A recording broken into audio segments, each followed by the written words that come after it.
ఒరే సీను, రేపన్న రోజు నేను లేకపోయినా నీ చెల్లిని నువ్వే చదివించుకోవాలరా.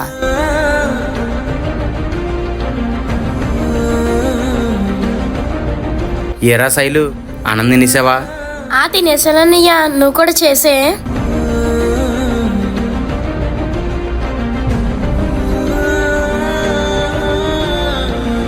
సీను, సాయంత్రం రాజుగారు రమ్మన్నారా, మర్చిపోక మరి. అలాగే బాబాయ్. ఎన్నాళ్ళని చదివిస్తావురా? ఆడపిల్లలు వంటగది వరకే పరిమితం. ఈ చదువులు వాళ్ళకి అవసరమా? నేను ఎలాగా చదువుకోలేదు కదా బాబాయ్. చెల్లైనా చదువుకుంటే తన జీవితం బాగుంటుందని. నీ ఇష్టం రా.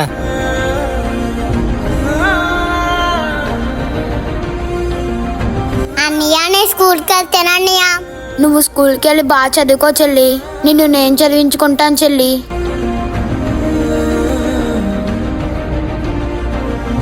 సార్, మీరు బ్యాంక్లో లోన్ అప్లై చేశారు కదా, అది అప్రూవ్ అయింది. మీకు ఒక ఓటీపీ వస్తుంది, చెప్పండి చాలు. నేనేం అప్లై చేయలేదే. ఒకవేళ వస్తే ఏమాత్రం వస్తుంది లోను? ఏమైంది బాబాయ్? ఎవరిల్లు? ఏమరా సీను, బ్యాంక్ లోన్ అంటున్నారు, ఓటీపీ అంటున్నారు. నాకేం అర్థం కావట్లేదురా. ఒకసారి ఇవి బాబాయ్, నేను చూస్తాను.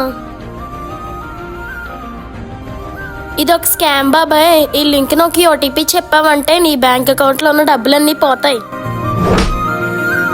బాబాయ్,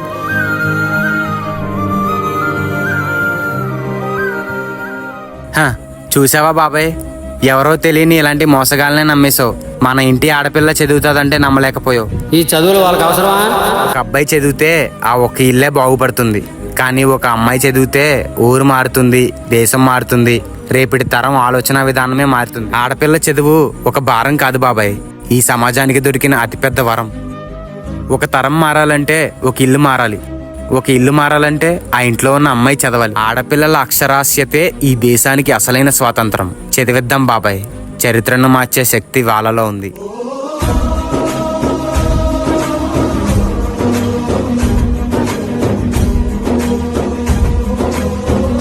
నిన్ను నేను చదివించుకుంటాను చెల్లి. మా ఈ కంటెంట్ నచ్చితే ఇప్పుడే ఫాలో చేసుకోండి.